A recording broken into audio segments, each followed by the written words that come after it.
Hello, everybody, and welcome to From This Point Forward, a Buffalo Sabres comedy podcast. We are 70 days away from some real hockey.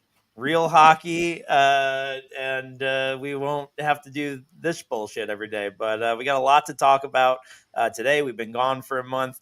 Got a good guest coming on, so join us and let's go.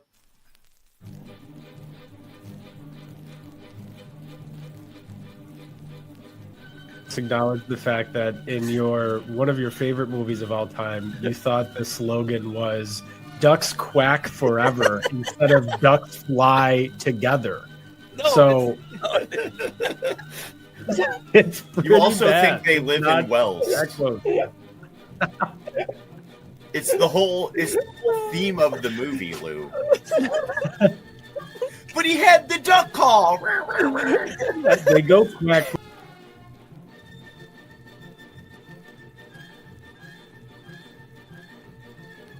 It would be Malcolm Subban, mostly because that one season where instead of letting him play for the Sabres for the last game of the year, they had him sing the national anthem. And it was a real, you're under contract, the season is over. We know you've only gotten to be up here a couple of times. How about you come back up here? Oh, great, I'll put my pads in the car. No. You won't need them. Just make sure you warm up the pipes when you're driving down the 90.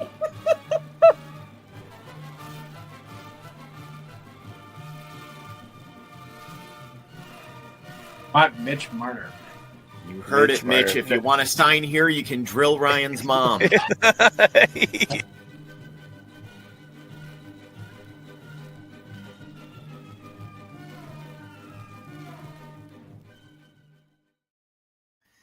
What do you think the point is that I get to where I stop laughing at the Malcolm Subban story? I legit giggle every time, every week. I have laughed at that part in the entry. Poor Subi. Rye, Chris, with you here. I'm Louie G. Rye, been a month, I think, 3 weeks since we've been at here. Nothing's changed. Nothing has happened. Don't worry. If you were only tuning into us for Sabres news and that's it, you have not missed anything. You are going to forget that there's some Josh Doan hopium going around right now. You haven't caught any of the Josh Norris or Josh Doan. We have a Josh Norris too, right? Yes, yeah, you're there. You got it. No, I mean, listen, it doesn't take a lot for me to get on board with anything, and I love Doan. I've wanted Doan for like 3 years, so I'm. But you know me, I'm all into the family. If they had a dad that was good, they're gonna be good, unless their name is Thaddeus Moss and a lot of others. But we're just Thaddeus Moss cost me a lot of money in fantasy. Chris, how are you? Oh, every day's a gift, Lou. And how could you gloss over 3 years at $2.35 million? Tyson Kozak is back, baby. Come on. That was it. Friend of the pod, Tyson Kozak. You're welcome, Tyson. Yeah, I mean, he's gonna 100% at least be an extra. And with injuries and everything, I feel like he'll be a big. It's always good. It's always good when a guy that you have to consider, like, now that's not on one-way contract, he might be sent to the minors, but if a team claims him, we would be under the cap floor, so we can't have him get claimed. We need to keep him. We will not be under the claim. Shut up! Stop being so negative, Mura. I gotta keep Chris under wraps sometimes. Now I gotta stop you from being so. No, we wouldn't be under the cap. But if some team did claim him, they should know that they will be winning the Stanley Cup, not because of him. That's just what happens. Go ahead, Chris. What were you gonna say? I I was just gonna say the good news is that nobody rides in a cab like Tyson Kozak. He will taxi squad all season, baby. That's it. Right down the 90. Well, we got a really fun show for you today, regardless of not a lot going on. From Two Goalies, One Mic, we have Duane with us. Duane, I'm gonna get you in here. Hold on. Sorry. How you doing, bud? Not too bad. I've been really looking forward to this since I kind of discovered your podcast. I was kind of scrolling through your timeline, and I got to admit, man, I'm pretty excited because I think the off season has kind of gone as we probably expected. At least how I expected. And it's just so fun to just make fun of just the mediocrity at this point. I love this team. It's in my DNA. Like I bleed blue and gold. I bleed goat head, the whole 9 yards. I will ride or die with this team. But it's gotten to that point for me where it's just fun to make fun of the mediocrity. So I'm excited. Well, we're excited to have you. Let's start there. For you, your first question. I mean, did you really? I mean, I'll tell you what. I am. It's hard not to be the most pessimist of the pessimists. You know, the pessimistic when things have been going on like this. But it was almost impossible for me to imagine such little. And if not, I mean, there's been. You could argue that there might be a little bit of a drawback, if anything, with no addition. Did you really kind of expect status quo here? Yeah, definitely. I'm just gonna keep my answer short. Definitely did. I was hopeful that, given that the narrative was this is a make or break year for Kevin, there's no way he makes it past Thanksgiving if this team has a similar start this year to last. And kind of like once you started to hear the narrative of the offseason before free agency started, you saw the draft, how it unfolded. They made the pick. They drafted the guy I think we all kind of expected them to draft. I think that, I think in terms of guess who they're going to pick before the draft started, I think a lot of people had Radim Mura like on their draft board for Buffalo. And once they didn't make that deal, they didn't trade that pick. I just knew it. They're gonna probably be around 4, 5, 6 million below the cap this year again. I truly believe Kevin Adams will not be fired this season. No way. In season, or are you thinking after season? I don't think in season firing for Kevin Adams. I think that guy, given the job he's done and the job he's done so far this offseason, knows he has a secure position with the Buffalo Sabres. That even if they move him out of that spot, he's going to be in some other spot with the team. You know what I mean? Like, and I don't mean to make fun of like guys like Matt Ellis and stuff like that, but the fact that those guys are still here, okay, like maybe move them somewhere else in the organization, then move them off the bench. Like, I don't personally understand it. Like, given the coaches that were available out there to replace them, like what has Marty Wilford done? And I've heard he's a great guy. I heard players like him. But what has he done in his tenure with the Buffalo Sabres that warrants year number whatever? What have they done? This team has gotten worse from 2 years in a row where they missed the playoffs by 1 point. And you could argue that Devin Levi started his career 1 week earlier that they would have broke the drought. And you might be right. But since then, and I had so much optimism going into that next season, like it's just been so deflating. And I fully expected this to be the offseason they were going to have once the draft got here and you saw them make that pick. And, actually, I want to ask you guys, how did you feel? What was your reaction to the Peterka trade?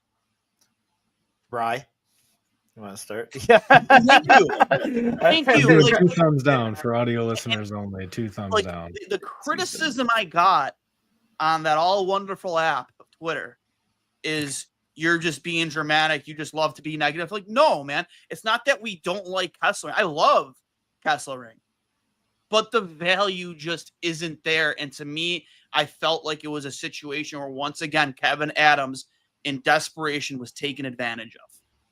And that's really what it is. At some point, I wish, the best way to put it, a better GM gets a better return. Chris, any? I loved JJ Peterka, so I knew his days were numbered a season before the rumors started, the season before at the trade deadline. I mean, if they are going to move him, I wish it would have been more, but also, Duane, I don't think you realize the power of friendship inside of this organization. And JJ Peterka wasn't a good friend. He had to go. That's it.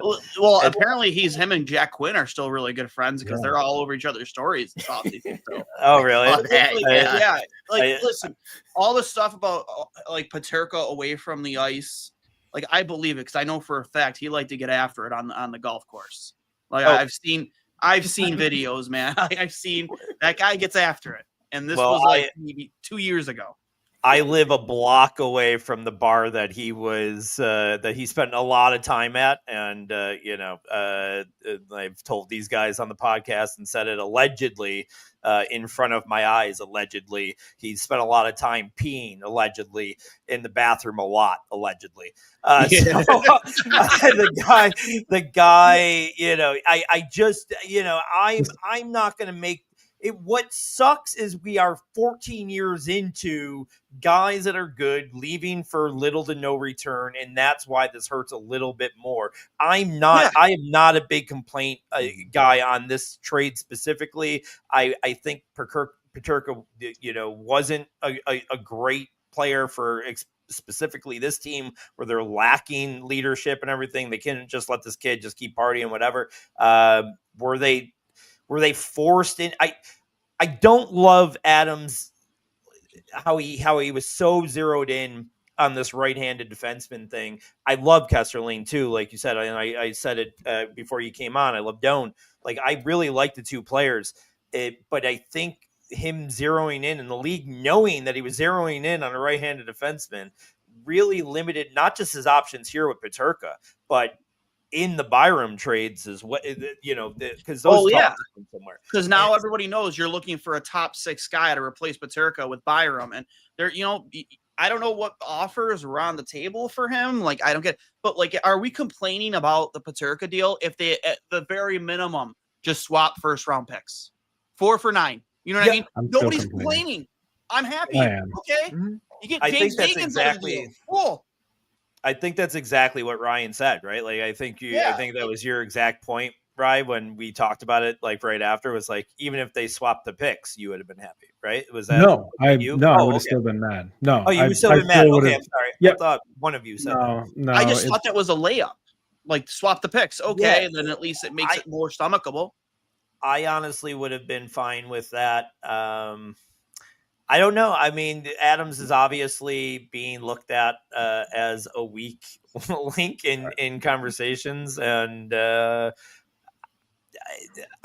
me, when we're going to talk about this now, we'll use this as like a turn to go into this article, because there's this Daily Faceoff article that came out, and my biggest thing with him has not been bad trades, to be honest. I mean, the Eichel thing, I feel like they were really forced into, even this Peterka deal to a certain extent. So like, and I think he's made a couple deals. I mean, you got to give him the credit for the McLeod deal. You have to give him credit for a couple of deals that he's made. It's good. But this will lead me into some of these things on this list that I did not think should be there. But I'm asking you guys about this list. I don't know how much you guys have looked after it, but there's top 10 things, worst things that went on during the drought.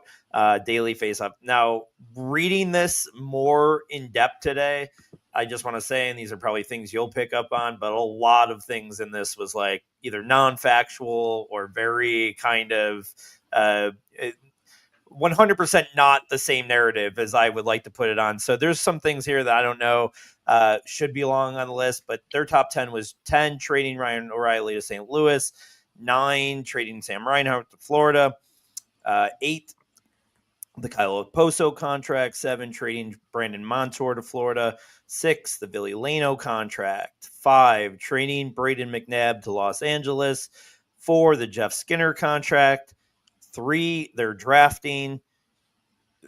That one I have the biggest problem with, but I'll let you guys answer that. And 2, trading Jack Eichel to Vegas, and 1, going all in 2015. Man, I kind of hated this list. I know it got some traction on online.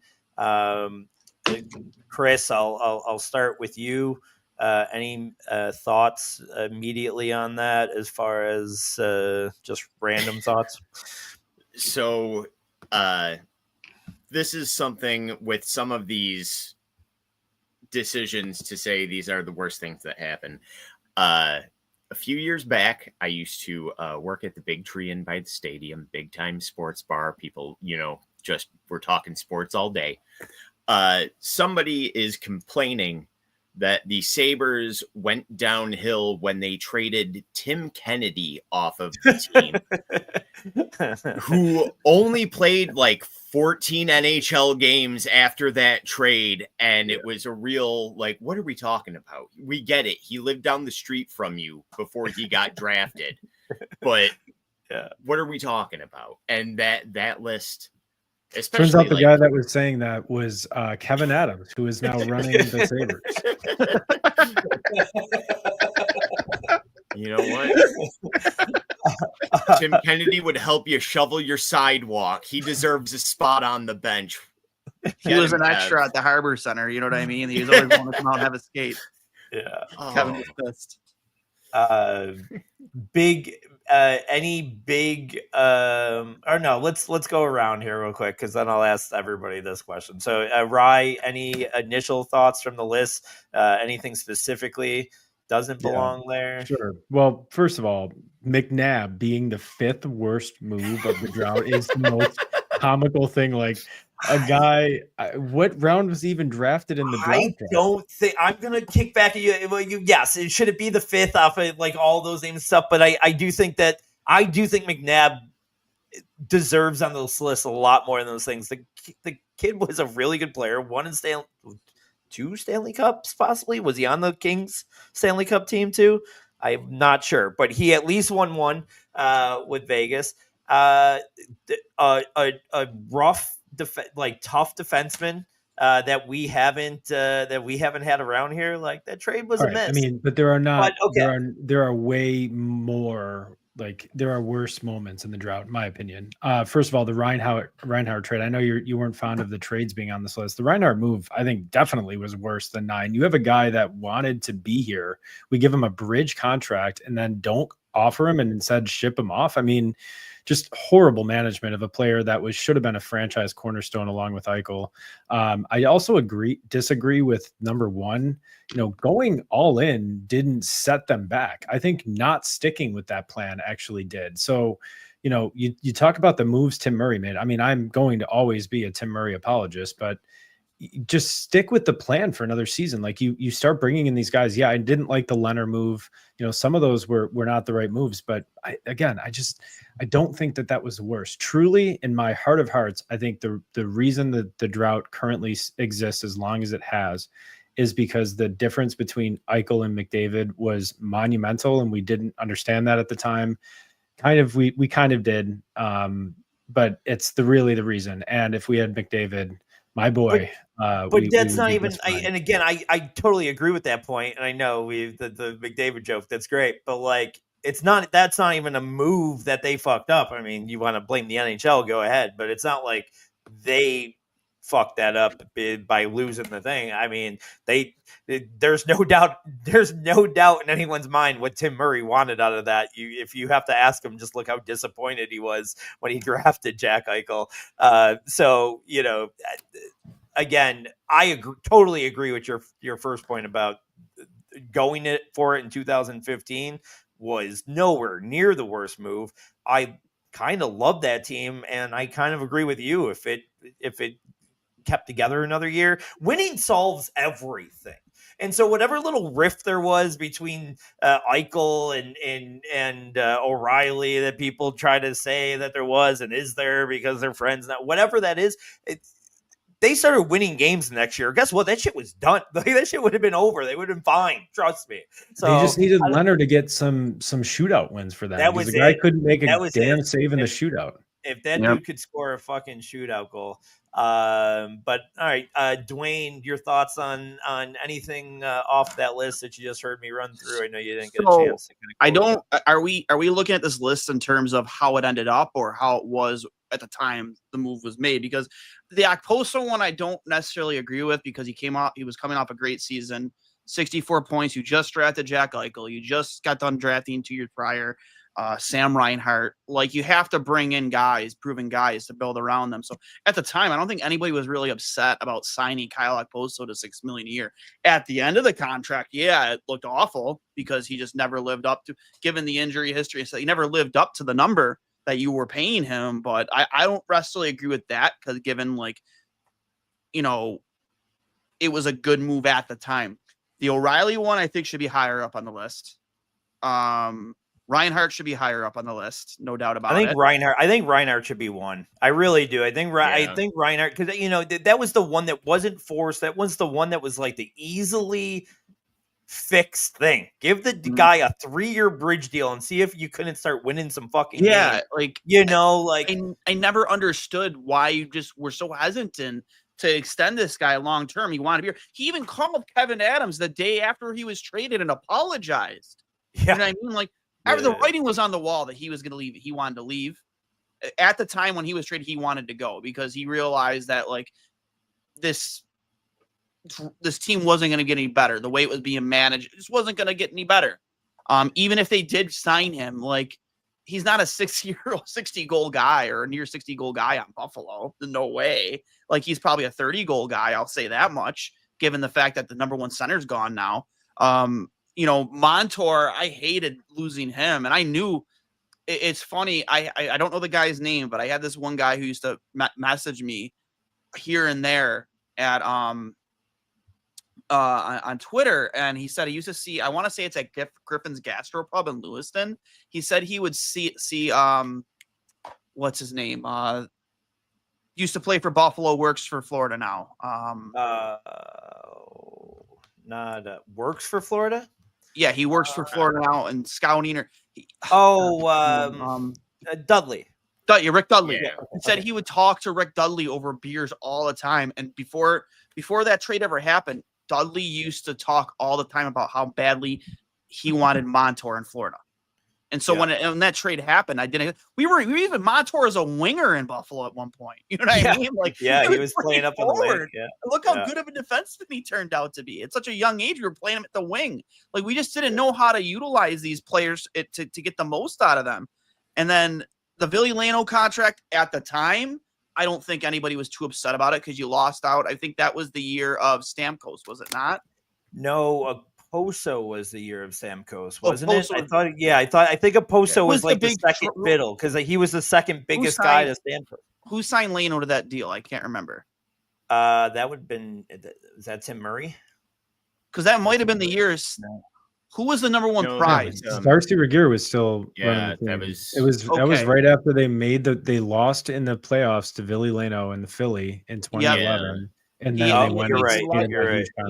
He was one of the top performers in the playoffs that year. So I don't think anybody was all that upset because, like, you saw the highlights of when he played with Zetterberg in Detroit and then what he did with Philly. Like, at the time, it was like, okay, this way.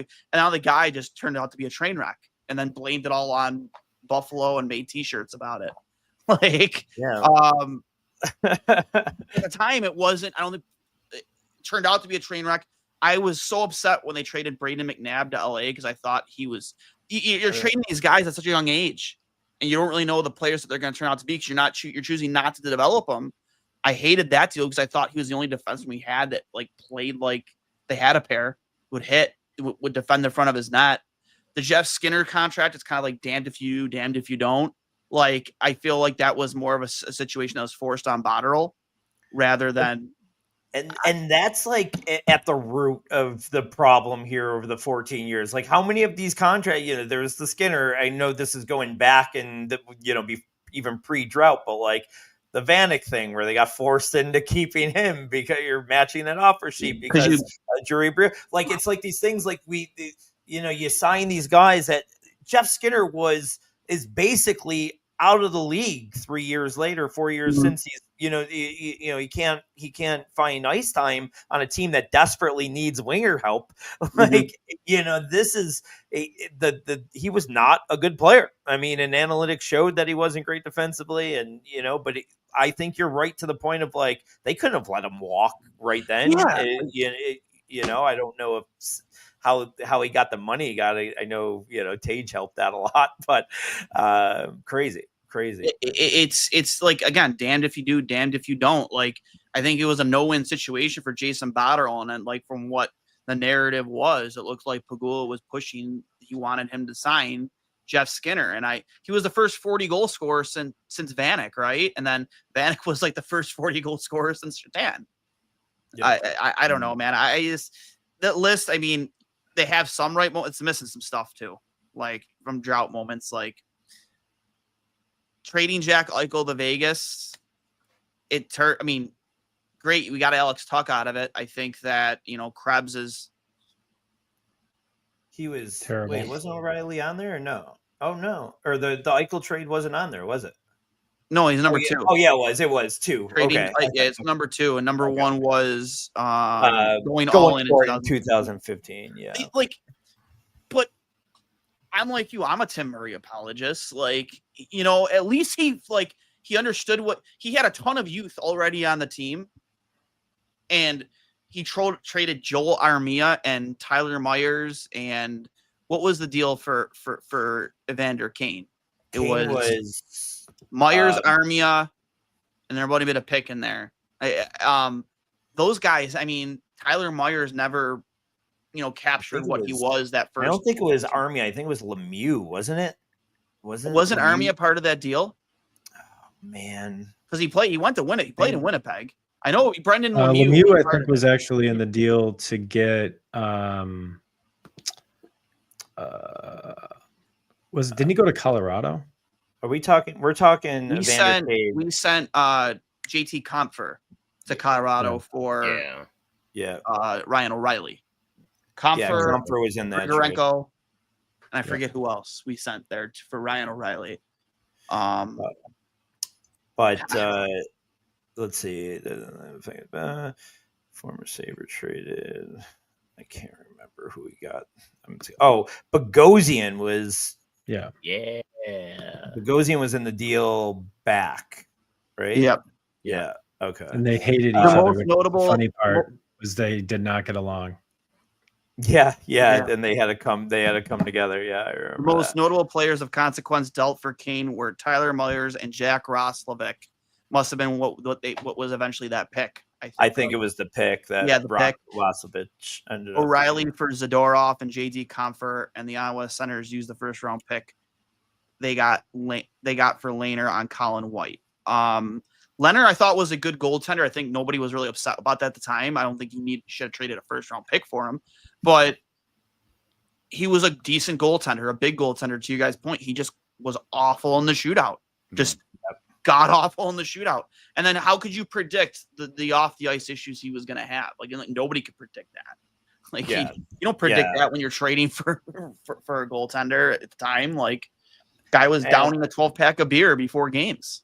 Yeah, and not being able to stop a penalty shot while living in Buffalo during the winter, I would lead a lot to drinking. I think. Yeah. I'm a sympathist for him. Who am I? The one thing that Ryan mentioned, and you guys both all kind of mentioned, like how the 2015 team, that's not a bad thing at all for me. It goes back to where I flip-flopped a lot on the Ryan O'Reilly trade, because obviously we got Tage from it and that's great and everything, but what have we won?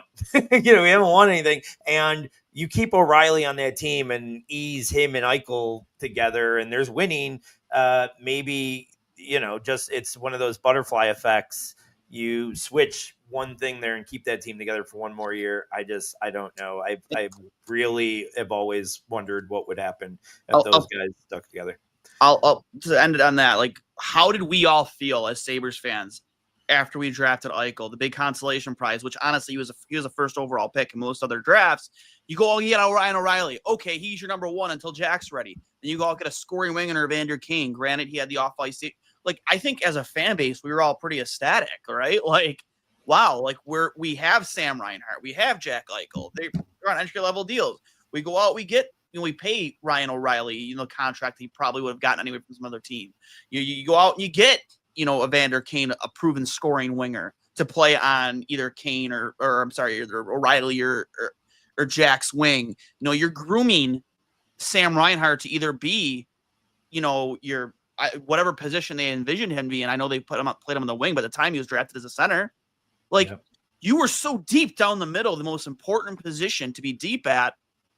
And I don't know if the personalities just, it just didn't work.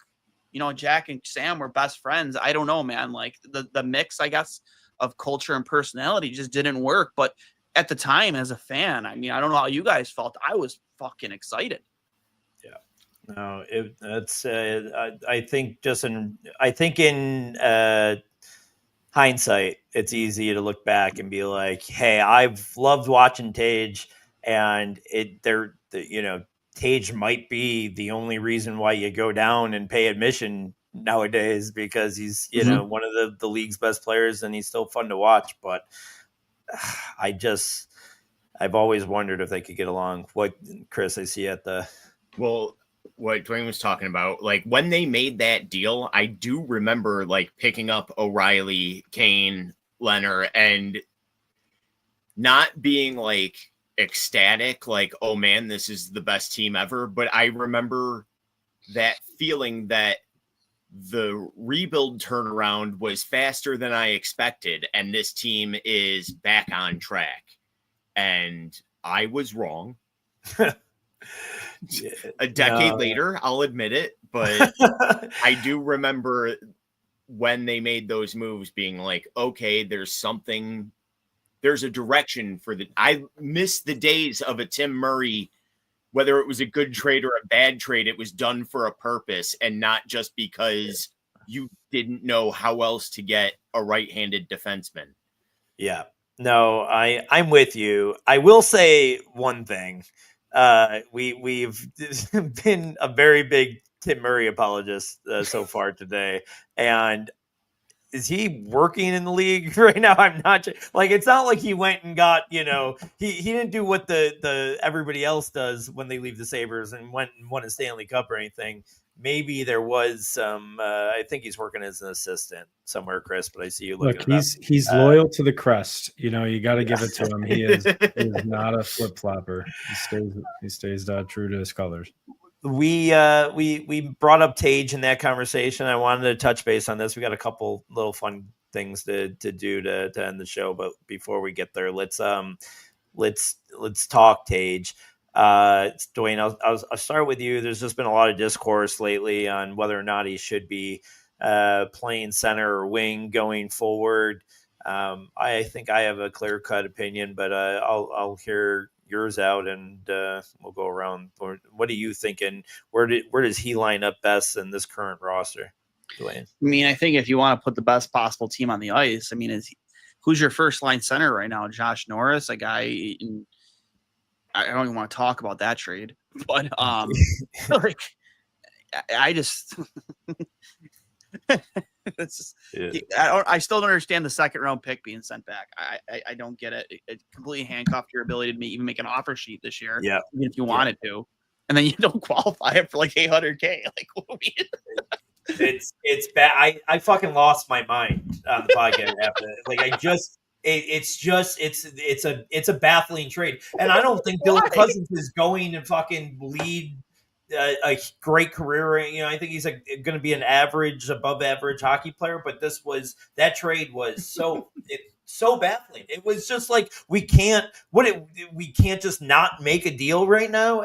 They could have easily went in the offseason and scored a better deal for Cousins, or I'm saying that, but. Maybe not after the other team. He's, Josh Norris, again, a guy you're really banking on a lot of what if with him. he's one shoulder injury away from ending his career.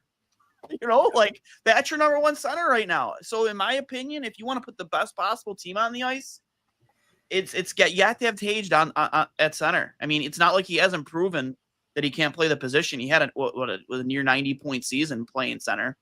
I don't know. Like that's the most important position to be deep at, in my opinion. And I feel a lot better if your top three centers are, you know, whether it's Kulik. I mean, it's probably going to be, if you are having Tage your first line center, it's going to be him, Norris, and McLeod, right? That sounds a lot better than Norris, McLeod, Kulik, or, you know, however you want to switch him and McLeod, like where they fit in that lineup. I feel a lot better about that. And then again, you guys brought up, you know, this hope, all of a sudden, this hope around Josh Doan. Like I saw people talking about, like, no, they should give him a chance the top six. Like what? Yeah. We're gonna talk over our top six. That's the answer.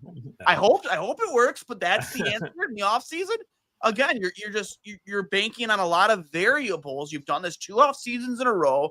We're having the same conversation about Jack Quinn and his injury issues, hoping he stays healthy, hoping he puts on size, hoping he gets his confidence back. Like hoping. It's the third off season of hope, and I'm so over it, man. I'm so over it, and that's why, like, to start the show, I was just like, you know, I have no problem making fun of the Sabres right now because they've earned every bit of it. They've earned every bit of it, man. And I'm ride or die with this team till the end. But like, this is the least optimistic. Mind you, again, on my own show, I picked them to make the playoffs next year somehow. I can't wrap my head around it. Yeah, they do have a very friendly schedule to start the season, but. Right, I don't want to hear anything friendly schedule wise. Anybody but the teams playing us. Rye, what are your thoughts on Tage? I think that in a perfect world, Tage is a winger, and you have a more dominant 1C. But this team is not equipped for that, so I think you probably have to put him at one center right now. So I just don't see him being that true alpha at the center spot. I don't think he can drive play like that. I think he's a, you know, secondary player who would do better with less responsibility, if that makes sense. So I would prefer to have him on the wing, but you know, you talk about all that center depth we used to have. Well, we don't have it anymore. And you know, that's now a problem. And those guys, in my opinion, are the hardest ones to find. I mean, it's the hardest position to play. You have to play, what is it, 200 foot? I think it's a 200-foot game, right? So, you know, yeah, you gotta go. I just don't think that's his game, but I do think that if you're looking at this roster realistically and you don't put him in at the one center spot, what are we doing? You know, you don't have the horses to afford that. Chris, thoughts? It's a sweep across the board. As the roster sits now, he has to be. He's the best at playing center right now. They won't. I don't know how they're gonna bungle this, but he'll be on the wing. Norris will be out. Kulik and McLeod will be the only centers of any NHL caliber on the team. And Tyson Kozak will be called up from the taxi squad and take a few swipes in the circle on the fourth line. You know, Tage has to be 1C right now. I'm gonna fight you guys back a little bit here, and I do, like, you guys are not making bad points or anything, and that the one thing you just said, Chris, is like, you know, if Norris is out, which, you know, I don't want to make the jokes that it's likely, but if with injuries, you almost have to move him to the C. But I think with this current lineup, his defensive game got so much better on the wing. He was just way more responsible. He just was never a good defensive player in center, and sometimes the best goal scorers just aren't, and that's just something you have to deal with. This team needs that from every aspect on the team. I mean, they just need as much buy-in on the defensive side, and I think he was the numbers show that he was at least an average defensive player last year at the wing compared to one of the worst defensive centers the year before analytically. So has his best offensive years been at the center position? Of course. He played some wing early on when he first came up with the team, then mostly center, and now back to wing last year. But I'd argue that last year might have been his best year, and that was because I think it was his best year as a complete player, and that he improved enough defensively to make the move to wing. Now it needs Kulich to move. That this plan needs him to, kind of take that next step. And it also requires Norris to stay healthy. So I know I'm living in a fucking dreamland, but I'm just saying I don't mind him at the wing spot, and I think he's a little bit better of an overall player there. But we shall see. All right, I'm gonna go. I have a couple fun things for us here. First thing we're gonna do a little drought Jeopardy. All right, I'm gonna pull up the board here. Maybe. Let's see. How do I do this? Here we go. I'm so proud of this board, Lou. I'm so proud. I took a lot of time. I ignored my daughter during dinner. For your guys' enjoyment. Now we're gonna be a little bit tough to read this. I know you guys are gonna have some trouble, but I will read the clues for you. But we're gonna have save and finish this before you. What's that? Do you have to save and finish that? What is that? Maybe I should. Because now we can see all of them. Oh, maybe I see what you're saying. Oh, there we go. There you go. 3 teams. Look at you. Ryan Mura with you. Oh, look at you, Ryan. You're so smart. Sorry. Good. All right. So our categories: rough and tough. Questions about Lindy Ruff. Drought by the numbers. All questions to do with jersey numbers from the drought. And you won't believe this. Those are just any random facts about the drought that we won't believe because they're just shitty. So we will start guest first. This is what we'll do. So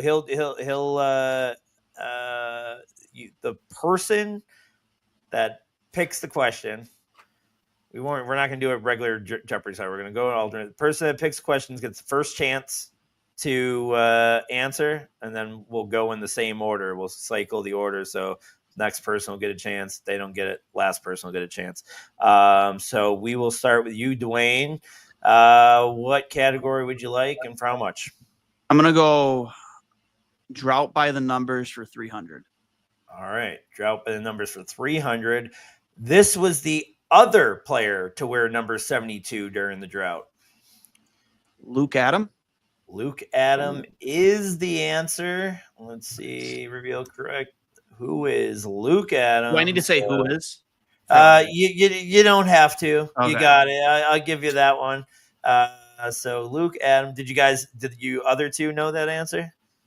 You could just say yes. No, I didn't. You could. I did once he said it. I could picture the jersey in my head, but before that, I was going. There's never been a 72 on this team before. I just remember because they were like kind of virtually the same size. They were both big. Yeah, for sure. And I think he was involved in the trade to Columbus to get Rafi Torres, wasn't he? I believe he was. I do think that was. Rafi Torres. I didn't know that. I didn't know, but like Chris, as soon as he said it, I was like, oh yeah, that's a great kid. I think you're right. I think that might be the one. All right, Rye, we will go with you.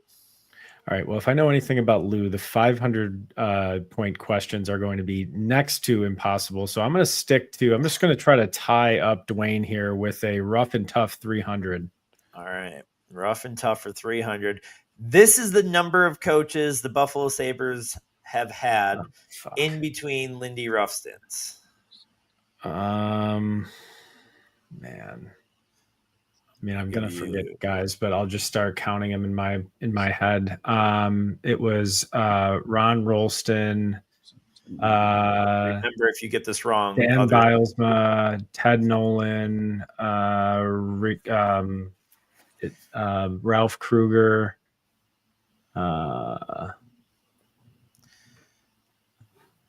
You have some 10 other seconds. really bad guys. I'll just say 7. What is 7?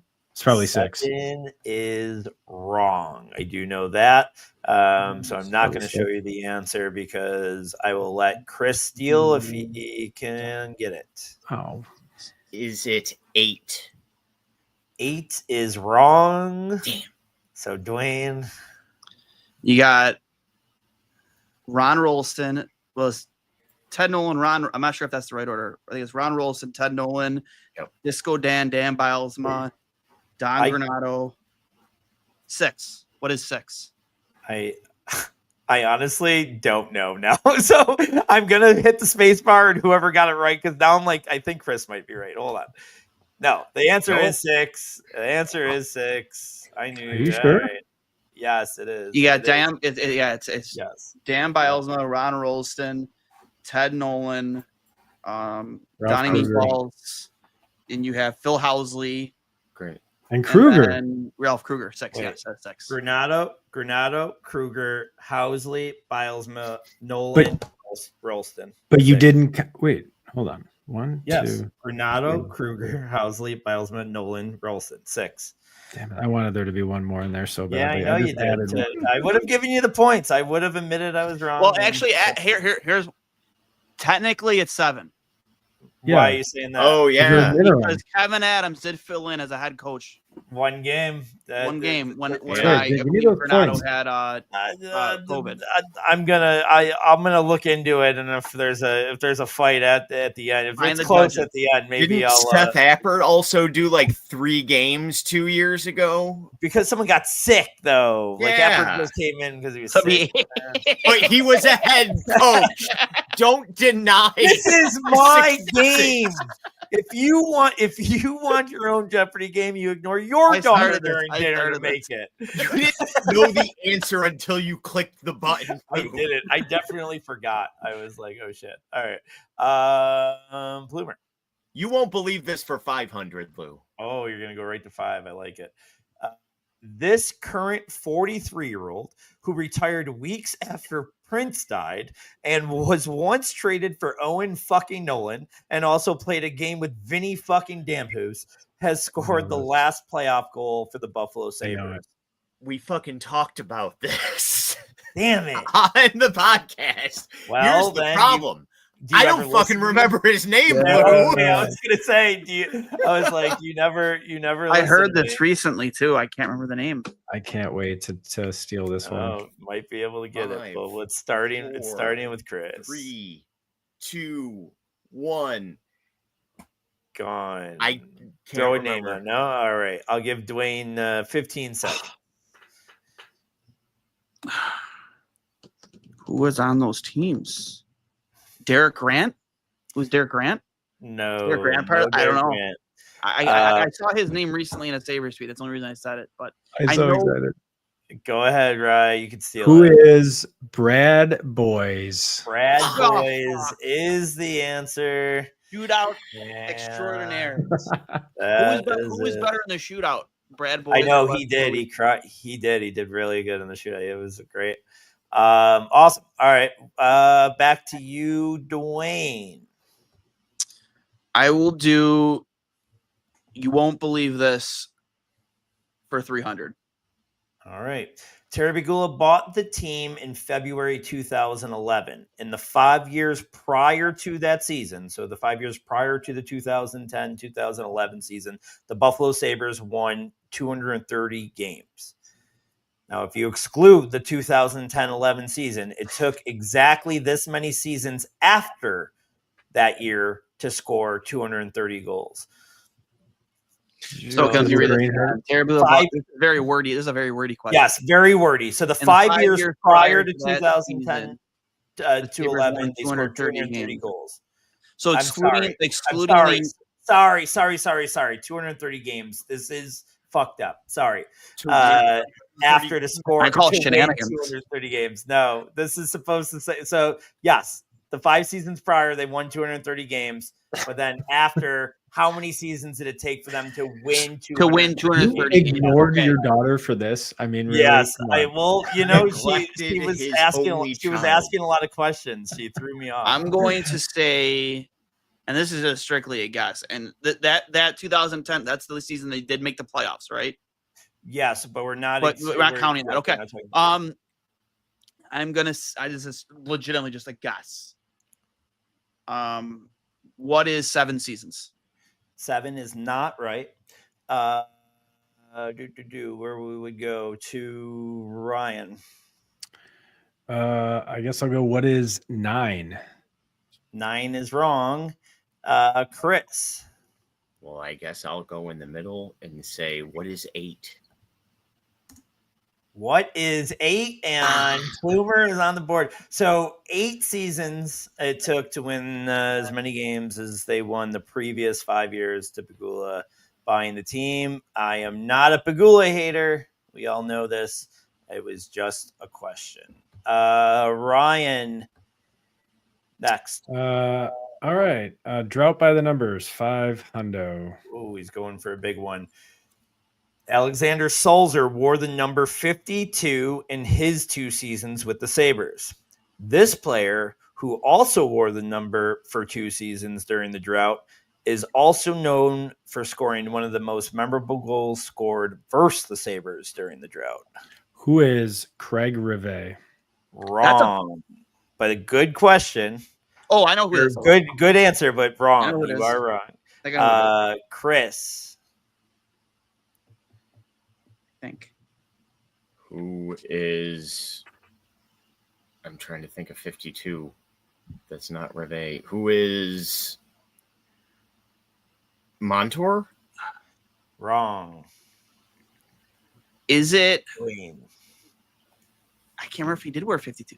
Is it Andre Sekera? It is not. Ah, shit. The answer is Hudson Fasching. Oh, the... Did Sekera wear 52? The skate goal. Sekera won 44 only. Oh, Yep. yeah. All right, that was a good one. I'm glad I got you all. I was hoping I have at least 1 or 2 where I got you all. Chris. Oh, drought by the numbers 100.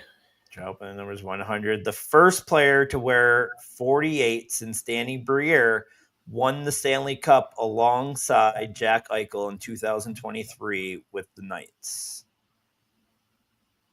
Who is Braden McNabb? Wrong. Nope. But I know this answer. Duane. Who is William Carrier? Oh, William Carrier is the answer. And we got one round left. Dwayne's got 700. Ryan's got 500. Chris 300. Everybody's still in it with a $500 question out there. I don't have a Final Jeopardy, so where are we at? We had Duane. Where am I on the leaderboard here? You got 700. 200 point lead. Yep. Is that on Crit? Is that on Ryan? yes. It's on Ryan. You got it. Oh man.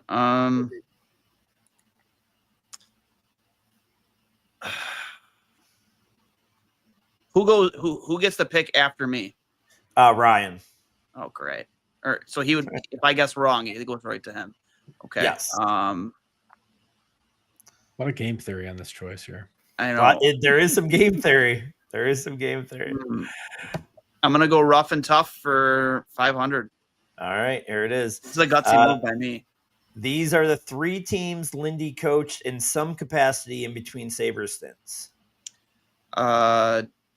Dallas, New Jersey, the Rangers. Stars, Rangers, and Devils. That is correct. And I think wasn't he an assistant with the Rangers? He was assistant with the Rangers, head coach with the other two. And while we don't have a game anymore, Duane will win. But let's finish this out. Ryan, pick category. Well, I also want to point out that it should have been Duane actually got that wrong. He also coached Team Canada during that period of time. So it looks like I should get at least half credit. He's not wrong. So, Go ahead. The wording of the question was not NHL teams. That's right. Yes. Rough and tough for Hondo. This player was the captain when Lindy Ruff was fired the first Jason time. Pominville. Who is Jason Pominville?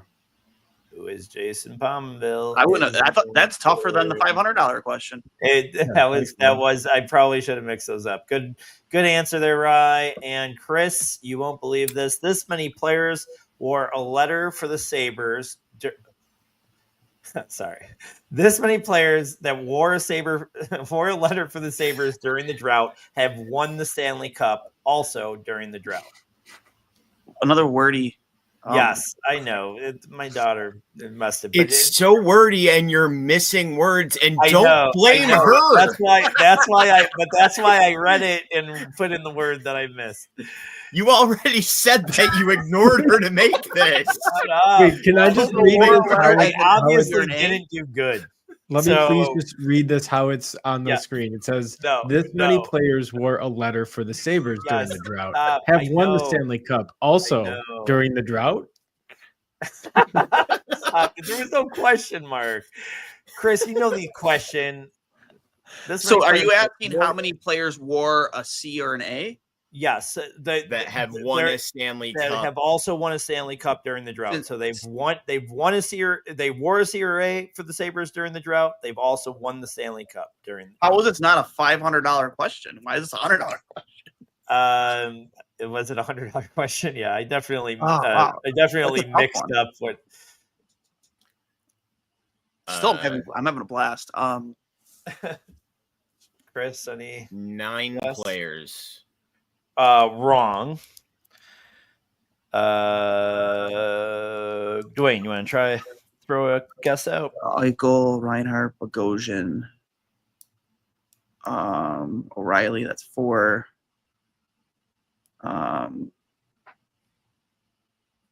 There was that time period where everybody wore like a letter, or was a captain for a month. I don't know how many of those guys won cups though. I'm only going by the official site of Season A's. I'm gonna go 6. 6, you're wrong, and then Ryan, 7. 7 is wrong. You guys are all wrong. It's 5. It is 5. Hold on, and it was. You had 4 of them, Duane. I thought you were going to get to the 5th one. Reinhart, Eichel, Bogosian, Ryan O'Reilly, and Kyle Poso. Oh yeah, Poso. We forget about that guy. You forgot about that guy. He was such an integral part of that Florida Panthers team. Yes, yeah, he played so many games. He played so many games and did so much. He was their Kevin Adams. All right. Well, last thing here we're going to do is we are going to draft the best moments. We're so negative the whole time. We're going to be a little positive. We're going to draft the best moments of the drought. 4 rounds we're going to do. I'm going to run the order here now. And Ryan, you got the first pick. Chris, the second. Duane, third. And I am 4th. So Ryan, with the first pick in the best moments of the drought draft, what do you got? All right, I'm going to take everyone back to a much simpler time. April 26, 2018. Now, you might ask yourselves, what in the world were the Sabres doing on April 26, 2018? The answer is, in fact, nothing.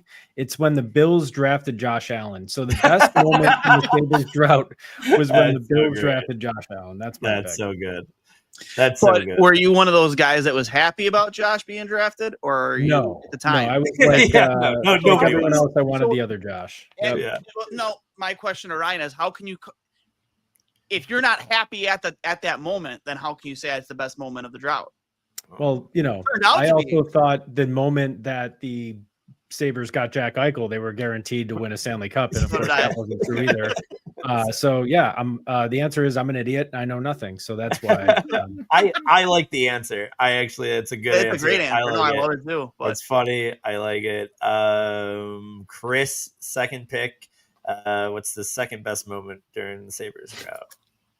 I've got to say, this is a very personal one, near and dear to my heart, because I was there front and center. And even though I thought it was tacky, I eventually joined in the Eichel return boo game. Oh, that's good. Winning that game. And once again, that's good. Believing that this team turned a corner. Yeah. And they didn't. They did not. That's so good. For a few hours that night, I felt alive again. It was electric. That's good. No, that's a really good one, and I could probably count on both hands how many games it's felt like that over the last 10 years, and that was definitely one of them. So good pick, Duane. So does he get that game, the entirety of that game, or can you steal a moment from that? You can steal a moment if you're not. Are we not going to talk about the Cody Eakin? Oh, the neck thing. The neck thing when that is kind of great. That is kind of great. Oh, I mean, I don't know if that's my moment, but that was a great one. Man, it's a tough one. I'll say this, man, in that, because I was at the game. Devin Levi's debut against the Rangers and how fucking great he played. Great it was. Just being in the arena at the time. I'm not saying it was, it should be in anybody's top moments, but me being in the arena at the time and just hearing, when they won 10 in a row. I'll go with when they won 10 in a row during the 10 drought. 10 in a row is good. Yeah, 10 in a row is better. But that Devin Levi moment was a close second for me because, everybody was so jacked up. And the run he went on there at the end of the season, we had Alex Lyon on our show, and he went out of his way to say, dude, for a guy coming out of college with the run he went on after, at the end of his college career, winning the Bean Pod, everything, and just how impressive it was to see him step up the way he did in that type of a stage with as much pressure. I truly do believe too, had he started his NHL career, if that whole thing with immigration didn't happen, we're not even talking about a playoff drought. I think it would have ended. But yeah, he did so well. He fooled Kevin Adams into trading Sam Reinhart for him. Yeah, but I that run was exciting because obviously it was the closest we've gotten to an actual playoff push, but it did feel, and maybe this was just flirting, but it did feel like we found our guy, and I just I'm not totally sold on that anymore, but I'm not, I haven't given up the dream yet. But, when you don't have anything to dream on, you latch on to some of the things that haven't died yet. Love that. Maybe keep the other one in the chamber that you had, the Levi game. Keep that in the chamber for another one of your picks. I got 2 in a row here. My first pick, I'm not letting any of you steal this, and I probably could wait because I don't know if you guys are going to bring it up, but I'm going to do it. Ryan O'Reilly going through the Tim Hortons is fucking peak drought, dude. Peak fucking drought moment, and I needed to get that on my team. So it's a great pick because the first thing I think about with that is the debate everyone had afterwards. Well, listen, he didn't hurt anybody. It's just a building. Yeah. What do you do? Fucking fucking damage a couple of Bavarian creams, whatever. It's fine. And I'll go with a serious one here. Winning the Darlene lottery was pretty sweet, and I know it was 2 years too late, but I remember I was at Giancarlo's. I'll never forget. I was at Giancarlo's. It was a big dinner I was having with friends, and we were going nuts. And I will. Winning the Darlene lottery it got to be on my list. So, Duane, second pick. That I'll piggyback off you. That was awesome. I was at. I don't know if you guys ever went to it in Depew when it was open. The pub. We used to call it the Pube. Best wings around. I was there with Mike Jafari when we won the Darlene I went to Actually, no. school. I went to school with Mike. Yeah, I was there with like I don't know if I've seen Mike since that night, but Really? That's funny. that was cool. I'm gonna go.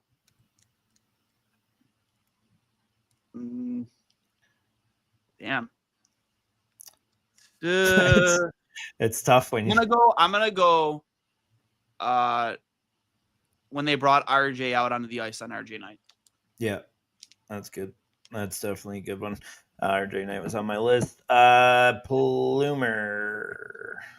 Well, after that very sincere one, it's round number 2, and I love to beef up the defense on my team.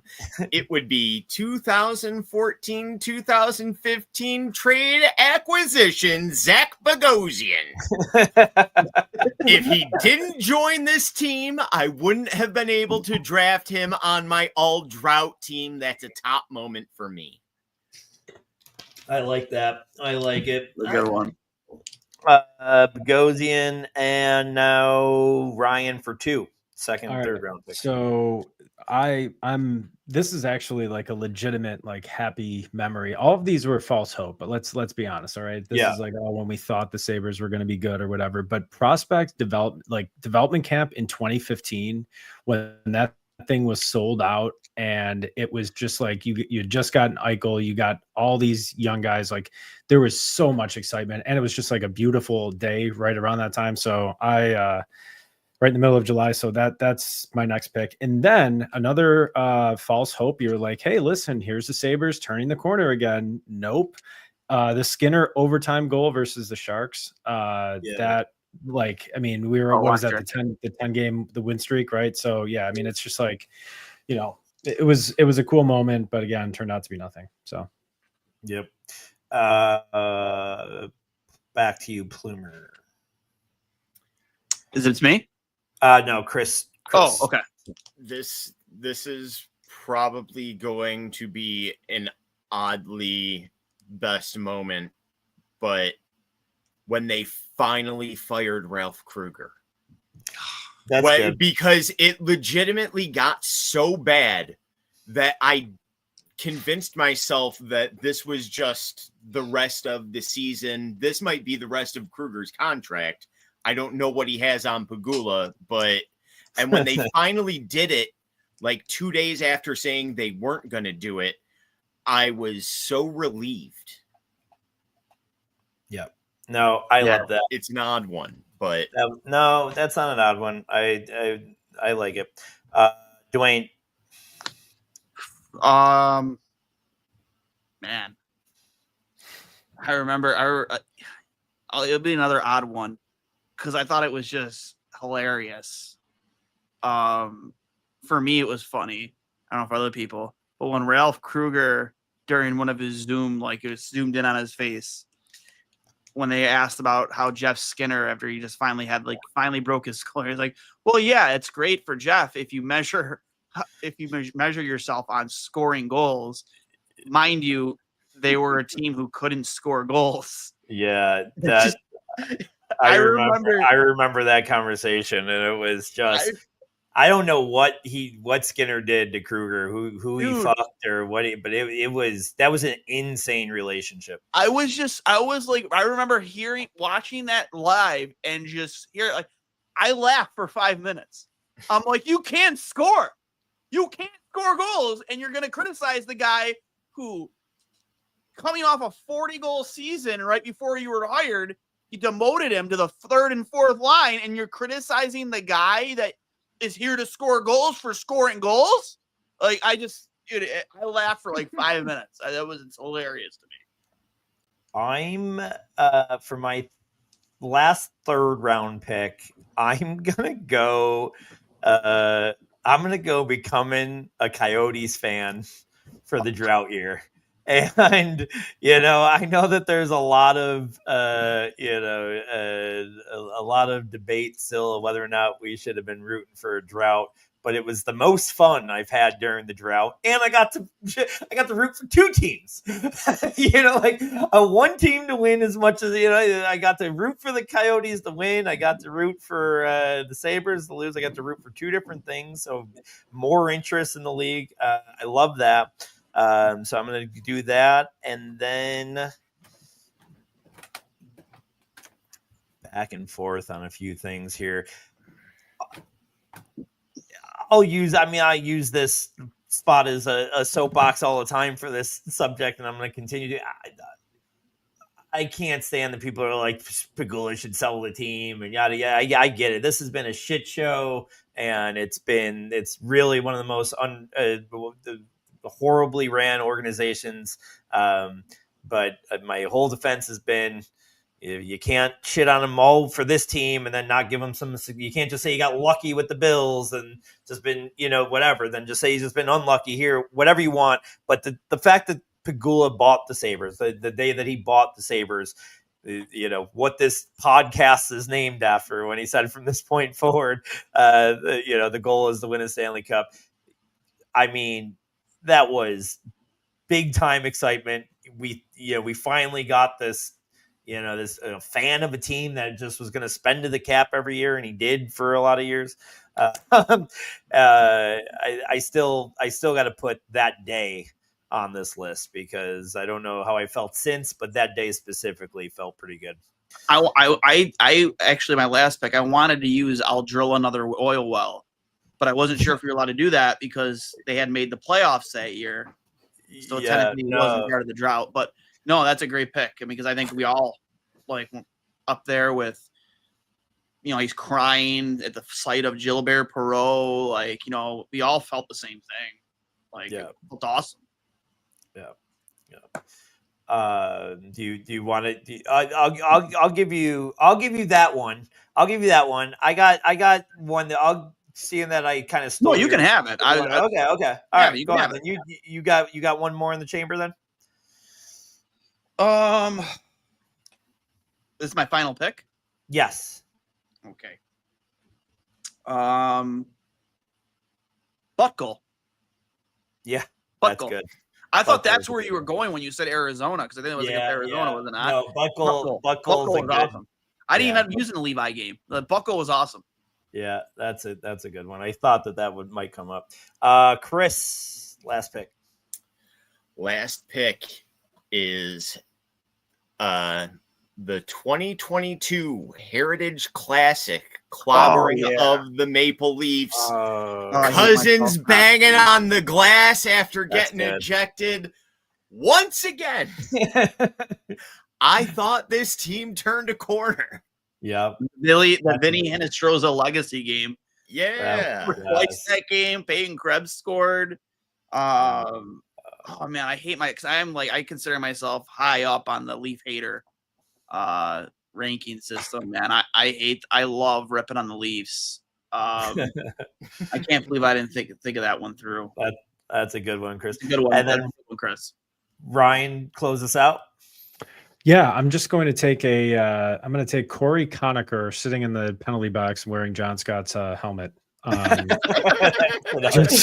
another really good one. I always thought that was Nathan Gervey. Yeah. Was it Gervey? I always thought it was Gervey. Was it Conacher? Corey Conacher. Yeah, it's Corey Conacher. Who's also wearing, which is another just funny tidbit, he's wearing the number 88, which you ever ask Sabres fans, who would ever wear 88? It's like you're picturing Patrick Kane wearing a Sabres jersey. No, it's Corey Conacher. He signed Corey Conacher. And I think guy was electric at roller hockey, by the way. Yeah. Electric. That's really another fun. one honorable mention. I think would have to be the follow up for me, because it's hilarious when they trotted out all the alumni on 90s night with the knockoff goat head jersey. With the the picture of Alexei Zhitnik smiling and the goat head is like this. Just it's that we're misspelling Andrew Chuck, which I get it. It's a tough name. I wouldn't. It's an error I would expect Louie to make, not the Sabres when they're putting it on the A couple that I thought Mike had mentioned, Jonathan Tage scoring twice late to beat the Sabres in the Eichel year. That was like I'm just never Dude, and been so excited to root goal, against my team. The one Tage goal, it came down to the wire, man. I remember sitting there like just pacing in my living room, like we need this. Because like I wasn't a boo the team at the game guy. I was like silently rooting against them. Yeah, you know what I mean? I was one of those guys, but like I was losing my mind in my living room, like they can't win this game. They can't win this game. And then Tage came back, and the rest is kind of history. Few others, Pominville returning, Hasek going into the rafters. That was a good night. Rob Ray night was really great. I think Rob Ray night, out of all like the feature nights, was the best one that they've done. It's the organization's gotten a little bit better at presentation since what you guys are talking about with those other things. I got to give a shout out to Black Betty, my bartender at the games. I will not be there any longer, but she changed the game experiences for me. Black Betty, if you know her, you love her, and she changed my whole game process.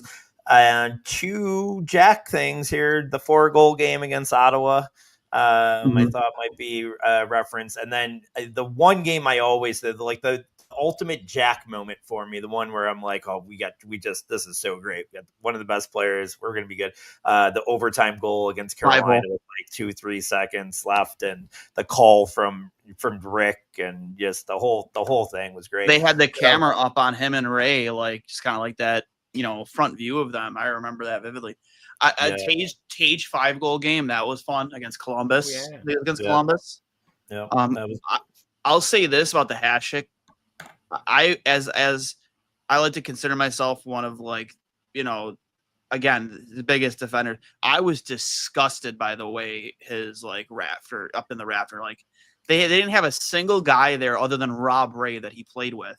Yeah, it was a weird night. It was a weird night. And they just had Danny Gare, and I forget who the other guy was, but they were just dragging his banner down the ice. Like, compared to the way they did Miller, we're talking about the greatest goalie that ever lived. Again, Alex Lyon even said, he goes, there's nobody that I think impacted the game more than him outside of Gretzky because if you look at that stretch of 8 years, goalies were struggling to have a 9-10 save percentage. Hasek was 930 and above for 7 out of 8 years. It was nuts. And just to expecting great things, especially it was kind of on the heels of Solani getting his number up in the rafter. We remember it was a 2-hour thing. And then the greatest goalie of all time. It felt like it was so thrown together day of. And I remember Barnaby, a guy who hated Hasek, flipped out. He's like, are you kidding? He's like, if they could have invited me, I wouldn't have showed up. But I was at least expecting a phone call. They didn't even ask me to come. And I don't know, man. I hate it. I was there and I was disgusted by the way that whole thing went down. It was a rough night. Why I didn't include it on my list, but ultimately, I'm glad he's where he deserved. But yeah, they definitely did it rough. Oh, it was so bad. Duane, thank you so much for joining us to this week. Hope to have you on in the near future. And anytime, boys. We'll be talking in season quite a bit. For us, we'll be back in 2 weeks. Talking about a lot of stuff that isn't happening, but we are going to do I think we're going to do a little NHL best ball fantasy draft on Underdog or something. We'll have a little fun with that, and we'll introduce Chris to some players that he's never heard of around the league, and Brian, and it'll be fun. For Chris and Ryan and Duane, I'm Louie. Have a great night. Thanks. Thanks for having me, guys.